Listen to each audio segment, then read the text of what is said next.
दोस्तों रिसेंटली आपने भी काफी इंसिडेंट सुने होंगे, आपने 2-3 तो सुन ही लिए होंगे कि ओला का जो फ्रंट सस्पेंशन है भाई वो टूटना शुरू हो गया है। लोगों के साथ क्या ही घटना हो चुकी है जिसमें चलते चलते या फिर ठुकने के बाद ओला का जो फ्रंट पहिया है भाई वो निकल के अलग हो जाता है, स्कूटर पीछे रह जाता है और उसका जो पहिया है वो बिल्कुल अलग हो गया। बेसिकली यहाँ पे क्या हुआ है, इसका सस्पेंशन टूट गया है। आज इसके ऊपर ही बात करने वाले हैं। अभी तक कितने इंसिडेंट आए हैं भाई, इस इंसिडेंट की जो ग्रेविटी है वो क्या है, कितना डेंजरस है, ओला को क्या करना चाहिए, आपको क्या करना चाहिए और मेरे क्या ओपिनियन है इसके ऊपर। नमस्कार दोस्तों, मेरा नाम है तरुण, आप देख रहे हो ईवी ज्ञान। चलिए इस वीडियो करते हैं। सबसे पहले बात करते हैं भाई ये मामला क्या है। तो मामला भाई यहाँ पे ये है कि अभी कुछ स्कूटर ऐसे आए हैं जिनका है तो चलते चलते या फिर ठुकने के बाद या फिर किसी गड्ढे में जाने के बाद फ्रंट सस्पेंशन टूट गया है। यार आपको मैं बता दूं, इस स्कूटर में सिंगल फ्रंट सस्पेंशन होता है और वही यहाँ पे टूट जा रहा है जिससे स्कूटर अलग हो जा रहा है आगे वाले पहिए से। अब एक एक करके सारे इंसिडेंट में बात करते हैं। सबसे पहला केस आया था यहाँ पे 24 मई को, जिसे रिपोर्ट करा था श्रीनद मेनन ने, जो ओला के कस्टमर हैं जो कि बिलोंग करते हैं केरला से। यहाँ पे इन्होंने ओला इलेक्ट्रिक और भाविश अग्रवाल को टैग करके लिखा है, the front fork is breaking even in a small speed driving, it is a serious dangerous thing we are facing now. We would like to request that we need a replacement or design change on the part or save our life from a road accident due to pure material use.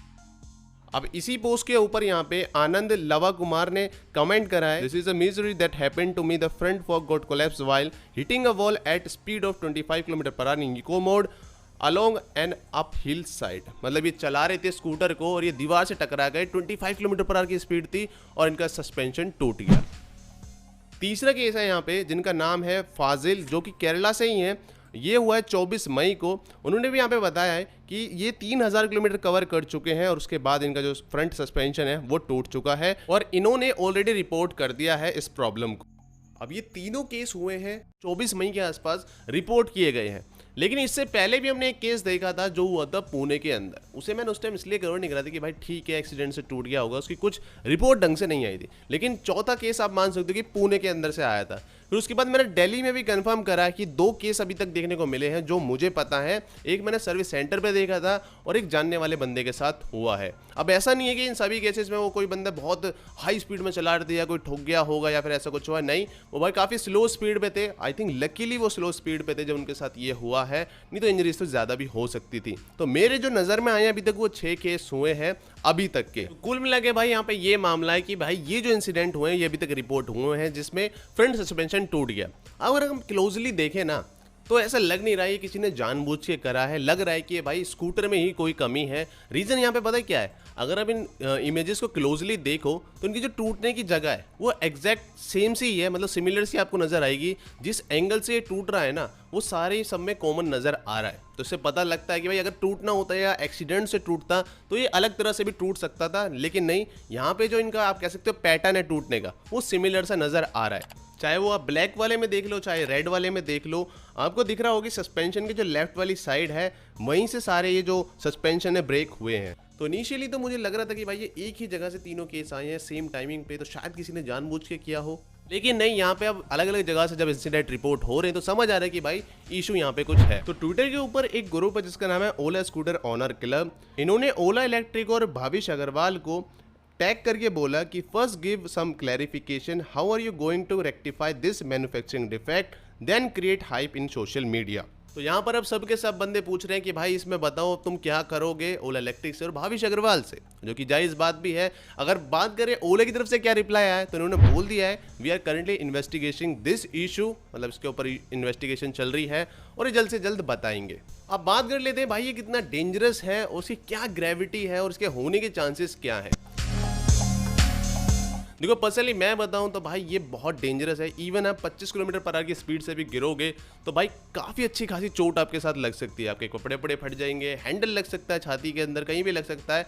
भाई दिक्कत हो सकती है, चाहे आप slow speed पे गिरो और हाई स्पीड पे तो बात ही मत करो, क्या क्या हो सकता है। तो मेरी नज़र में तो बहुत डेंजरस है ये और सही में बहुत ज़्यादा सीरियस इशू है ये और डेफिनेटली इसके ऊपर काम करने की ज़रूरत है। अगर मैं यहाँ पर बात बताऊँ कि ये चांसेस क्या हैं इसके होने के, तो आप कैलकुलेट कर सकते हो अभी तक कितने इंसिडेंट रिपोर्ट हुए हैं। मेरी नज़र में तो अभी तक 6 हुए हैं, लेकिन मैं मान के चल रहा हूँ कि ऐसे बहुत सारे इंसिडेंट हुए होंगे जो अभी रिपोर्ट नहीं हुए हैं या फिर जो अभी हमें पता नहीं चले हैं। तो मैं मान के चल रहा हूँ 6 नहीं, यहाँ पे हम 10 ले लेते हैं।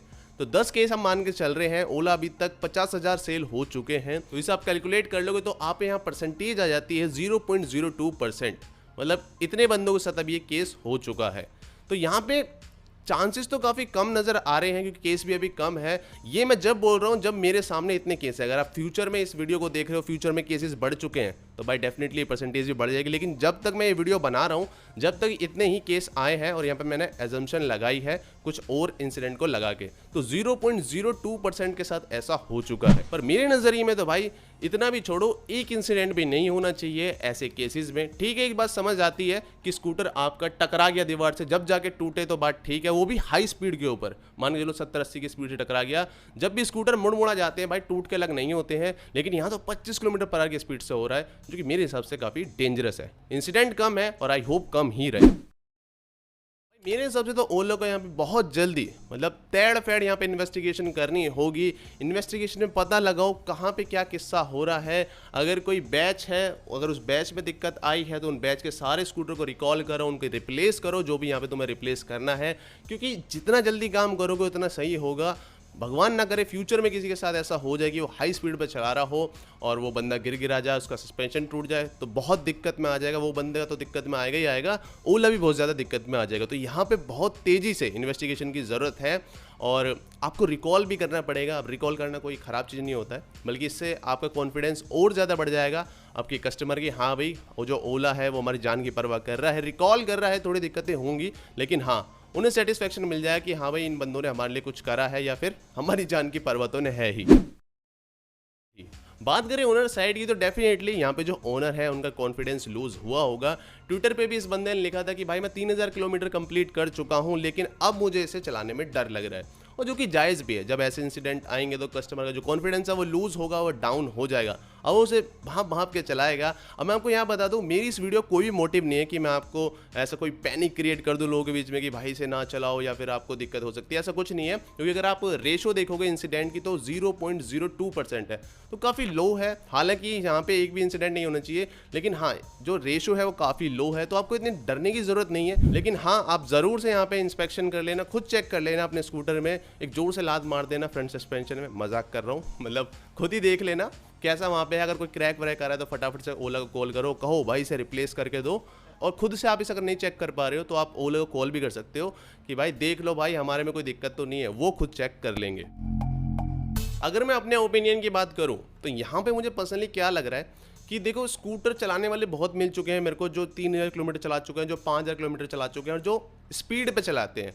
तो ऐसा नहीं है कि ये सबके साथ हो रहा है या बहुत ज़्यादा केसेस आ गए हैं। पर्सनली मुझे ऐसा लग रहा है कि भाई कोई पर्टिकुलर बैच है उसके अंदर ये ऐसा हो रहा है। रीज़न ये जो इंसिडेंट है ये एक ही टाइम के आसपास हुए हैं, तो मे भी ये रीज़न हो सकता है कि वहाँ पे जो ये स्कूटर हो ये एक ही बैच के हो। 24 मई के आसपास ही 3 केस आ गए, जो कि काफ़ी बड़ा नंबर है। 3 केस कोई आम बात नहीं होती है सेम इंसिडेंट की, जो काफ़ी रेयर होना चाहिए, और वो एक ही जगह से आ रहे हैं। तो मेरा मानना ये है कि कोई है स्पेसिफिक बैच है जिसके अंदर ये दिक्कतें आ रही हैं, क्योंकि यहाँ पे अगर सभी बैचेस में दिक्कतें होती ना तो अब तक ये जो नंबर है ना बहुत ऊपर जा चुका होता। तो हो सकता है कि वहाँ पे कोई स्पेसिफिक बैच है जहाँ पे ये दिक्कत आ रही है। 50,000 यूनिट अभी तक इन्होंने सेल कर ली है, जिनमें से ये केसेस अभी तक आए हैं। तो हो सकता है कोई स्पेसिफिक बैच में ऐसा हो जाए। अब मैंने यहाँ पे हो सकता बोला है क्योंकि मुझे अभी यहाँ पे कुछ नहीं पता है, सारा खेल है यहाँ पे ओला इलेक्ट्रिक पे। वो खुद यहाँ पे जाँच करे और लोगों को बताए कि भाई ये दिक्कतें हुई थी, हमारा ये स्पेसिफिक बैच है, और उस बैच में अगर कोई प्रॉब्लम होती है तो उसे रिकॉल करके उसे ठीक करके दे। तो दोस्तों ये था इसके ऊपर पूरा वीडियो। अपनी राय मुझे कमेंट में ज़रूर बताना, आप इसके बारे में क्या सोचते हो।